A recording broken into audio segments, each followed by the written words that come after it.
నమస్తే. ఇన్నాళ్ళు నన్ను సపోర్ట్ చేస్తూ, ఎంకరేజ్ చేస్తూ మీ ప్రేమని నాకు అందిస్తున్న ప్రతి ఒక్కరికి కృతజ్ఞతలు. అలాగే ఈ వీడియో కూడా ఖచ్చితంగా మీకు ఉపయోగపడుతుంది. లైక్, షేర్ అండ్ సబ్స్క్రైబ్ చేసి మీ సపోర్ట్‌ని నాకు అందించండి. అలాగే ఈ వీడియో పట్ల మీకున్న అభిప్రాయాన్ని కామెంట్ సెక్షన్‌లో కామెంట్ చేసి తెలియజేయండి. ఇప్పుడు వీడియోని చూద్దాం. నమస్తే, వెల్కమ్ టు అవర్ ఛానల్. నేను పద్మిని. ప్రస్తుతంతో పాటు ప్రముఖ ఆధ్యాత్మికవేత్త, వాస్తు జ్యోతిష పండితులు, లలిత ఉపాసకులు, వాస్తు జ్యోతిష శిక్షణ నిపుణులు బ్రహ్మశ్రీ నానాజీ పట్నాయక్ గారు మనతో పాటు ఉన్నారు. మాట్లాడదాం. సార్ నమస్తే. సార్ శ్రీమాత్రే నమః. సార్, ఒక యాంకర్ లా కాకుండా ఒక కామన్ మ్యాన్ లాగా, కామన్ పర్సన్ లాగా మాట్లాడమంటారా? ఎందుకు వచ్చిన గ్రహణాలు, ఎందుకు వస్తున్నాయి, ఎందుకు వచ్చిన యూట్యూబ్, ఏమిటి మాకి మమ్మల్ని ఇలా భయభ్రాంతులకు గురి చేయటం అని సామాన్యులు అనుకునేటటువంటి పరిస్థితుల్లోనే ఉన్నాము. మనకి కనిపించని, మనకి లేనటువంటి ఒక వలయాకార సూర్యగ్రహణం ఏర్పడుతోంది ఎక్కడో అర్జెంటీనా అండ్ చిలీ ఇలాంటి ప్రదేశాలలో, అంటే సౌత్ అమెరికా అక్కడ మాత్రమే ఉంది, మనకి లేదు మహాప్రభో అని మొన్న చంద్రగ్రహణం అప్పుడు మీరు మన వాళ్ళందరూ కూడా చెప్పారు, మీరు కూడా చెప్పారు. ఇప్పుడు మళ్ళీ తమాషా, నేను ఎక్స్పెక్ట్ చేసినట్టే సూర్యగ్రహణానికి కూడా ఇదే తమాషా వచ్చేసింది. ఉన్నది ఒకటే సూర్యుడు, ఒకటే చంద్రుడు, సో ఆబ్వియస్ గా ఆయనకు పవర్ లేదు. ఇట్లా ఇల్లాజికల్ లాజిక్స్ ని తీసుకొని వస్తున్నారు. What is your opinion sir? ఇంకా అంతమే అని కూడా రాసేస్తున్నారు కొంతమంది. మనం ఒకటి చెప్తే అక్కడ ఇంకోటి రాసేస్తుంటారు. మీరు రాయకండి నాయన. అంటే ఏం లేదండి, ఇక్కడ ఫస్ట్ ఆఫ్ ఆల్ ఏంటంటే మనస్కారకుడు, ఆత్మకారకుడు ఒకే దీంట్లోకి వచ్చినప్పుడు మహర్షి మనకు చెప్పినటువంటి విషయం ఏంటంటే, నాన్న నువ్వు జపం చేసుకో, అమ్మవారి ఆరాధన, లేకపోతే నీకు విష్ణు అయితే విష్ణువనం, ఒక బీజాక్షరం అని చెయ్యి. దీనివల్ల ఏం జరుగుతుందంటే ఆత్మకి మరియు మనసుకి ఒక ఏదైతే నీకు నెగటివ్గా పూర్వజన్మ నుంచి వస్తున్నటువంటిది ఏదైతే ఉందో, కర్మ ఏదైతే ఉందో అది తొలగిపోవడానికి ఒక సమయం. అది నీ పూర్వజన్మ కర్మలు ఏవైతే ఉన్నాయో గ్రహణ సమయంలో చేసే దాని ద్వారా తొలగుతాయి పర్టికులర్గా. ఎందుకంటే అది 1000 సార్లు దాని ప్రభావం ఎక్కువగా ఉంటుంది. ఫస్ట్ మనం అది అర్థం చేసుకోవాలి. మీరు ఇందాక అన్నట్టుగా ఇది ఇండియాలో లేదు, రాత్రి 9:13 అప్పుడు వస్తుంది. ఎప్పుడైనా ఒకటే గుర్తుపెట్టుకోండి, ఇండియాలో ఉందా లేదని ఎలా నిర్ధారించుకోవాలంటే పగటిపూట కాకుండా రాత్రిపూట సూర్యగ్రహణం వస్తే ఇండియాలో ఉండదు, రాత్రిపూట కాకుండా పగటిపూట కానీ చంద్రగ్రహణం వస్తే కూడా ఇండియాలో ఉండదు, కనబడదు కాబట్టి. అయితే ఇక్కడ చాలా మందికి సందేహం ఏంటంటే, మరి ఇక్కడ కనబడదు కదా, ఇక్కడ నేను జపం చేసుకుంటే ఫలితం వస్తుందా, మరి ఇక్కడ కనబడదు కదా, ఇది రాశి మీద ప్రభావం ఉంటుందా అంటే, నేను ఒక చిన్న లాజిక్ చెప్తాను. ఇప్పుడు చంద్రుడు ఎవరికైనా జాతకంలో పాడయ్యాడు అనుకోండి అమ్మా, చంద్రుడు పాడయ్యాడు, ఏమవుతుంది, వాళ్ళ మానసిక స్థితి బాగోదు. రవి పాడయ్యాడు, తండ్రితో ఉండే రిలేషన్ బాగోదు, పితృదోషం అంటాం. ఇప్పుడు చంద్రుడు మనకి పగటిపూట కనబడ్డు, రాత్రిపూటే కనిపిస్తాడు, కానీ పగలు పుట్టిన వాడికి కూడా చంద్రుడు పాడైతే వాడికి ఇబ్బంది వస్తుంది. ఇక్కడ లేడు చంద్రుడు, అమెరికాలో కనిపిస్తున్నాడు, కానీ ఇక్కడ మనకి ఇబ్బంది వస్తుందా, పుట్టిన వాడికి వస్తుందా లేదా, వాడి జీవితాంతం ఉంటుంది. అదే విధంగా రాత్రిపూట పుట్టిన వాడికి కూడా రవి పాడైతే వాడికి ఇబ్బంది వస్తుంది, అవునా? మరి కనబట్టం లేదు కదండి, ఆ సమయంలో ఆ రవి లేడు కదా, వీడు పుట్టినప్పుడు రవి పాడైనా ఎందుకు వీడికి ఇబ్బంది వస్తుంది అంటే, ఇదేంటంటే ఒకటి గ్రహణం పట్టిన దేశాల్లో కాలమానం పరంగా జరిగేటువంటి ఫలితాలు వేరు, లగ్నం నుంచి రాశిరీత్యా తీసుకోవాల్సిన జాగ్రత్తలు వేరు. ఈ రెండు డిఫరెంట్ కాన్సెప్ట్స్. ఇవన్నీ క్లబ్ చేయకూడదు. మీరు గ్రహణానికి సంబంధించినవి ఏవైతే ఉంటాయో వాటికి సంబంధించినటువంటి ఏవైతే జాగ్రత్తలు తీసుకోవాలి, వాటికి పెద్దగా భయపడాల్సిన పని లేదు. మీరు ఇండియాలో ఉండవాలి, బయట దేశాల్లో ఉండే వాళ్ళు జాగ్రత్తలు తీసుకోవాలి, 40 days తీసుకోవాలి జాగ్రత్తలు. ఇప్పుడు ప్రవాసాంధ్రులకి ఇది ఉంది కాబట్టి, ఇందాక మనం అనుకున్నట్టుగా అమెరికా లాంటి దేశాల్లో కనపడుతుంది కాబట్టి, అక్కడ మరి ఏ రాసుల వాళ్ళకి ఇంపాక్ట్, ఇక్కడ కాదు అక్కడ వాళ్ళకి గుర్తుపెట్టుకోండి. ఇందులో మంచి ఉంటుంది, జాగ్రత్తలు. ఇప్పుడు మంచి ఏ రాసుల వారికి చెప్తా ఫస్ట్ నేను. మంచి వేటికి అంటే మేషానికి 6వ స్థానంలో గ్రహణం చాలా మంచిది, కాంపిటేటివ్ రిలేటెడ్ వాటిలో సక్సెస్ అవుతారు. ఒకటి. కర్కాటకానికి కూడా మంచిది, 3వ స్థానంలో గ్రహణం అంటే ఏమిటి, ప్రయత్నాలు సక్సెస్ అవుతాయి. పాపస్థానాలకి మంచిది అని అంటున్నారు. అంటే 6-3 అంటే మేషానికి, కర్కాటకానికి. ఇంకేం సార్ కర్కాటకానికి ఇంకేం మంచిది? ప్రయత్నాలు సక్సెస్ అవుతాయి. ఇంతకుముందు గతంలో మిస్కమ్యూనికేషన్స్ అయినా కొంత క్లియర్ అవుతాయి. పౌరుష పరాక్రమాలు తో మీరు ఏదైతే పరాక్రమంగా చేస్తారో సక్సెస్ అవుతుంది. ఇవి అదే విధంగా ఏదైనా అమ్ముదాం అనుకుంటున్నారు, గతంలో అమ్మి లాభం తెచ్చుకోవాలనుకుంటున్నారు, ఒక ల్యాండ్ ఎప్పటి నుంచో వెళ్ళిపోవట్లేదు, కానీ ఇది అమ్మి లాభం తెచ్చుకోవడానికి పనికి వస్తుంది. అండ్ నెక్స్ట్ వృచ్చికం వారికి లాభస్థానంలో అన్ని రకాల లాభాలు. అయితే ఇక్కడ ఏమవుతుందంటే కొన్నిసార్లు అన్ని రకాల లాభాలు అన్నారు కదా, నేను వెళ్ళి షేర్ మార్కెట్లో పెడతాను, లేకపోతే ఏదో క్రిప్టో కరెన్సీ అన్నాను దాంట్లో పెట్టేస్తాను, లేకపోతే వెళ్ళి గుర్రం పందాలు ఆడతాను లాభం వస్తుంది అనుకున్నారంటే అలాంటివి రావు, గుర్తుపెట్టుకోండి.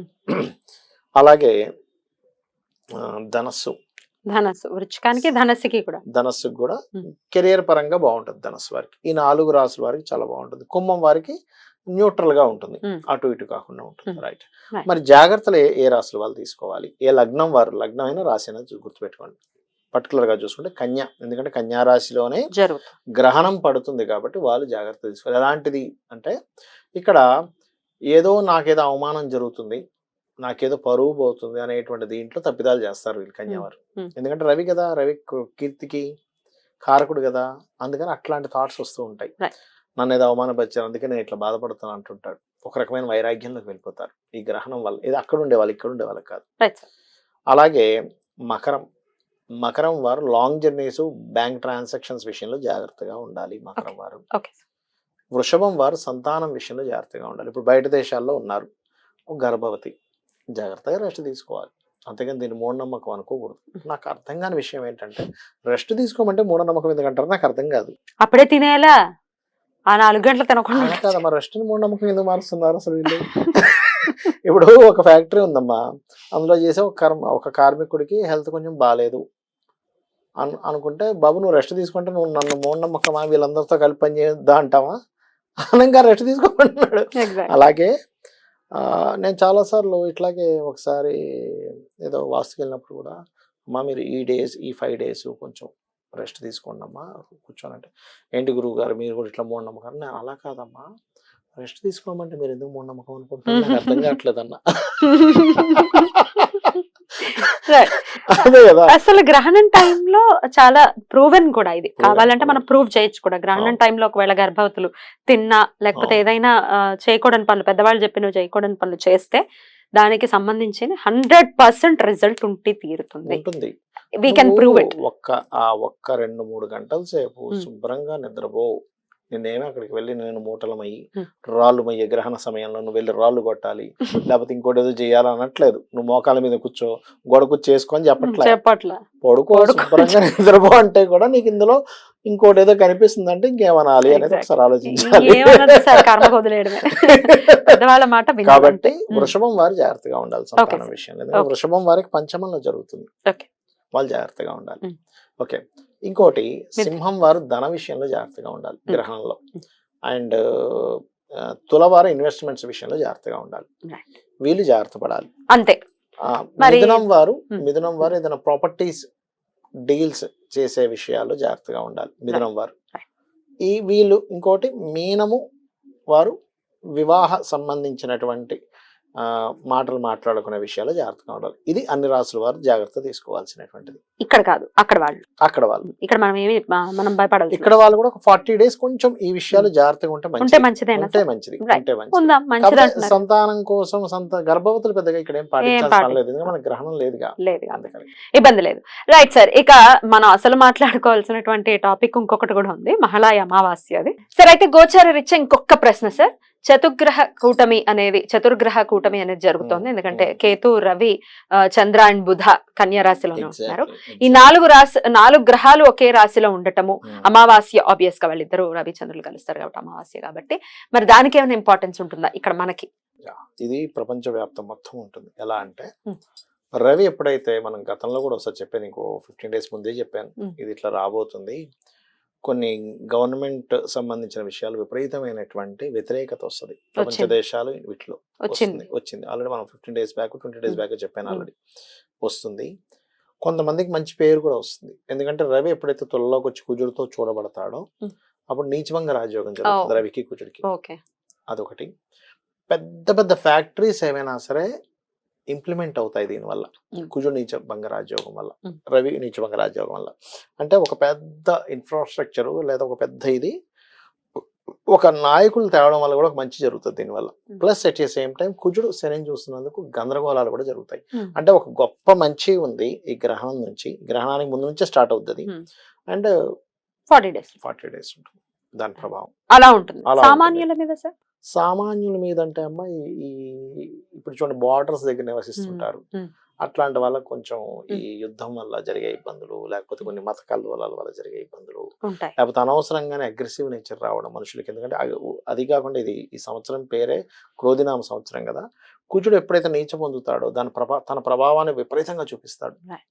అంటే కొన్ని యాక్షన్గా కొన్ని నిర్ణయాలు తీసుకోవడం, ఆ నిర్ణయాల వల్ల కొంత గందరగోళం. అంటే కొంతమంది రాజకీయ నాయకులు, కొంతమంది పొలిటీషియన్స్ మంచి కోసం తీసుకునే యాక్షన్ వల్ల గందరగోళ పరిస్థితులు, వ్యతిరేకతలు, మళ్ళీ మంచి పేరు రావడం, ఇవన్నీ కలిసి వస్తాయమ్మా. జాగ్రత్తలు తీసుకోవాలి. ఎగ్జాక్ట్. ఆరాధన విషయంలో ఏం చేసుకోవచ్చు సార్? ఇవన్నీ పక్కన పెట్టేసి, గోచారం పక్కన పెట్టేసి, మాకు రక్షణ కవచంగా ఉండాలి భగవత్ శక్తి అనుకుంటే కనుక ఎటువంటి ఆరాధన చేసుకోవచ్చు? ఒకటేనమ్మా, ఇప్పుడు ఎట్లాగా అమావాస్య వస్తుంది కాబట్టి ఆ రోజు వీలైతే కనుక చండి చేసుకోవచ్చు. మీరు ఇందాక పితృదేవతలు అన్నారు, పితృదేవతలకి దానం ఇవ్వాలి. రాహువు, కేతువు, కుజ, శని గ్రహాల దగ్గర దీపారాధన చేయాలి. బయట కంట్రీస్లో ఉండేటువంటి వారు గ్రహణం ఎవరికైతే ఎక్కువ ప్రభావం ఉందో వాళ్ళు గోధుమలు, బియ్యము, మినుములు, ఉలవలు, చంద్ర ప్రతిమ, రవి ప్రతిమ, దాంతోపాటు ఒక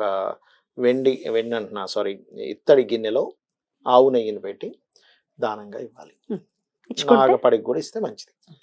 ఈ ఫలితాన్ని వీటి నుంచి బయటపడవచ్చు. రైట్. ఇక మాట్లాడుకోవాల్సినటువంటి అంశం మహాలయ అమావాస్య. అత్యంత పవర్ఫుల్ డే అని ఖచ్చితంగా చెప్పుకోవచ్చు. ఎటువంటి పరిస్థితుల్లో మహాలయ అమావాస్యని ప్రతి ఒక్కరూ కూడా యూటిలైజ్ చేసుకోవాలి. ఎట్లా మరి ఏం చేయమంటారు? ఒకటమ్మా, మనకి గరుడ పురాణంలో చెప్పిన అంశం యథాతథంగా నేను మీకు చెప్తాను చూడండి. ఎప్పుడైతే మహాలయ అమావాస్యలు వస్తాయో, లేదా వాళ్ళకి తిథులు ఎప్పుడైతే మనకి వస్తుందో, ఖచ్చితంగా బయట పితృదేవతలు వచ్చి వెయిట్ చేస్తుంటారు మన గుమ్మం దగ్గర. అందుకే మన వాళ్ళు ఆబ్దికాలది ఉన్నప్పుడు బయట ముగ్గు వెయ్యరు. అవును, వేయకూడదు కూడా. బొట్టు కూడా పెట్టుకోరు. ఆ రోజు ముగ్గు గనక వేసినట్లయితే దేవత ఆరాధన జరుగుతుందని అర్థం. ముగ్గు వేయకపోతే పితృదేవత ఆరాధన జరుగుతుందని అర్థం అనమాట ఆ రోజు. సో అందుకని ముగ్గు వెయ్యరు. ఆ ఒక్కరోజు మాత్రమే. ప్రతిరోజు కాదు, ఆ ఒక్కరోజు మాత్రమే. ఏ రోజైతే ఆబ్దికం చేస్తామో ఆ రోజు. వచ్చినటువంటి పితృదేవతలు ఎందుకు వస్తారు మన దగ్గరికి? ఫస్ట్ ఆఫ్ ఆల్ ఏంటంటే మనం బ్లెస్ చేయడానికి వస్తారు. మనం బ్లెస్ చేయడానికి వస్తున్నారని కూడా మనం చాలా జాగ్రత్తగా చేయాలి. ఆ రోజు ఏంటి, మహాలయ అమావాస్య నాడు ఎవరిదైనా పితృదేవత సంబంధించింది ఉంటే ఆ రోజు మీరు ఆబ్దికం చేసుకుంటారు. లేదంటే పితృదేవతలకి తర్పణాలు వదలడము, స్వయం పాకం ఇవ్వడము చేస్తే, ఇప్పుడు చూడండి, మనకి ఏదైనా ఒక సంతానం కలగాలనుకోండి అమ్మా, ఎన్నో పూజలు చేస్తే పుట్టాడరా అంటుంటారు చూసారు. ఎన్నో పూజలు చేయాలి దేవతలకు. తెలుసా మీకు? సంతానం కలగాలంటే, ఒక మంచి హస్బెండ్ రావాలి లేదా వైఫ్ రావాలంటే ఎన్నో పూజలు చేయాలట. ఎన్నో జన్మలు పూజలు చేయాలి. ఒక సత్సంతానం కలగాలంటే కొన్ని వందల జన్మలు మీరు పూజ చేస్తే కానీ కలగదు. ఒక మంచి భర్త లేదా భార్య రావాలంటే, లేదా ఒక మంచి కుటుంబం రావాలంటే, మంచి ఆరోగ్యం ఉండాలంటే, ఎటువంటి ఇబ్బంది కలగనటువంటి జీవితం కలగాలంటే కొన్ని వందల జన్మలు మీరు పూజలు చేయాలి. అలాంటి వందల జన్మల పూజలు చేసేటువంటి ఫలితం పితృదేవతల తర్పణం మొదల ద్వారా వస్తుంది. బాబా, ఎంత సులభం సార్, చాలా సులభం. అది మనం అర్థం చేసుకోవాలి. ఎక్కడ వందల జన్మల పూజలు, ఎక్కడ ఒకసారి మీరు తర్పణం. అది చాలా బాగా చెప్పారు. శాస్త్రం చెప్తుంది. గరుడ పురాణం చెప్తుంది. గరుడ పురాణం విష్ణువే స్వయంగా చెప్పినటువంటి అంశం కాబట్టి ఇది చేశారు అంటే మీరు తరిస్తారు. ఎట్లా సార్? అంటే విధి విధానాలు అంటే పురోహితుల్ని పిలుచుకొని చేసుకోమంటారా? మనమే చేసుకోవచ్చా? ఏదైనా దానం ఇమ్మంటారా? శాస్త్రం వస్తే చేసుకోవచ్చు. మీకు మీరే ఇలా దర్భను ఇట్లా పెట్టుకుంటారు. ఇక్కడ నుంచి వదలాలి. ఎప్పుడు పితృదేవతలకి ఇలా వదిలేదు దేవతా తర్పణం, ఇది పితృదేవతా తర్పణం. ఇక్కడ నుంచి వదలాలన్నమాట. ఇలా ఇది దేవతా తర్పణం మనం చేసుకోవచ్చు. లేదు మనకి తెలియదు, ఓ పురోహితుని తెచ్చుకుంటే. ఎంత తీసుకుంటారు సార్? ఒక్కొక్కరు ఒక్కో రకంగా మామూలుగా ఇన్ జనరల్ గా మినిమం ఒక్కొక్కడు 500 తీసుకునే వాళ్ళు ఉంటారు, 1000 తీసుకునే వాళ్ళు ఉంటారు. అది కూడా ఇచ్చుకోలేమా మనం? ఇచ్చుకోలేమా? ఈ సినిమాకి వెళ్తే 1000 ఖర్చు అయిపోతుంది. ఇవాళ రేపు ఒక మనిషి వెళ్తేనే, ఒక మనిషి గురించి పాప్కార్న్ 350, టికెట్ ఒక 300, వాడి నెత్తిన పోసే కంటే మన రానుపోని పెట్రోల్. ఒక్కడికి వెళ్తేనే 1000 రూపాయలు ఖర్చు అయిపోతాయి. జీవితాన్ని తరింపజేసేదాన్ని నువ్వు 500 1000 ఖర్చు పెట్టలేవా? కక్కుర్తొద్దు. అయితే ఇక్కడ ఇంతే ఉందని లేదు. కొంతమంది ఇంకా తక్కువ తీసుకునే వాళ్ళు, ఎక్కువ తీసుకునే వాళ్ళు ఉన్నారు. వాళ్ళ మినిమం చెప్తున్నారు. మినిమం చెప్తున్నా. వాళ్ళ ఇది రైట్ సార్. తర్పణం వాళ్ళని యాక్చువల్ గా ఇంటికి పిలిపించుకుని చక్కగా చేయించుకోవడం అనేది బాగుంటుంది, శ్రేయస్కరం. అయితే ఇప్పటిదాకా అలవాటు లేదండి, ఇప్పుడు మేము చేయొచ్చా అంటే చేయొచ్చు. ఇప్పటి నుంచి స్టార్ట్. ఒకటి, ఇన్ని రోజులు అజ్ఞానంలో ఉన్నాము, ఇప్పుడు మాకు జ్ఞానం వచ్చింది, చేయాలి. ఎగ్జాక్ట్లీ. మొన్న ఒకళ్ళు ఫోన్ చేసి అడిగారు, ఆ రోజు తలస్నానం చేయాలా అని అడిగారు. వామ్మో ఏం ప్రశ్న సరే చెప్పండి. అంటే ఒకటమ్మా, స్త్రీకి స్థల స్నానం చెప్పలేదు, పురుషుడు మాత్రం స్థల స్నానం చేస్తే చాలా మంచిది. చేసి అసలైతే చేయాలి. కొంచెం శుభ్రపడటంలో తప్పే ఉంది. తప్పేముంది దానికి, అసలు క్వశ్చన్ ఏముంది అక్కడ? క్వశ్చన్ అదే అన్నాను నేను, శుభ్రపడటంలో కొన్ని తప్పే ఉంది. పర్వదినాల్లో చేయమని చెప్పింది శాస్త్రం. నార్మల్ రోజుల్లో అయితే తలంటుకోవడం అనేటువంటిది కేవలం సోమవారము బుధవారమే చేయాలి, లేదా శనివారం కూడా చేయొచ్చు. కాకపోతే మిగతా రోజుల్లో తలంటుకోకూడదు మిగతా రోజుల్లో.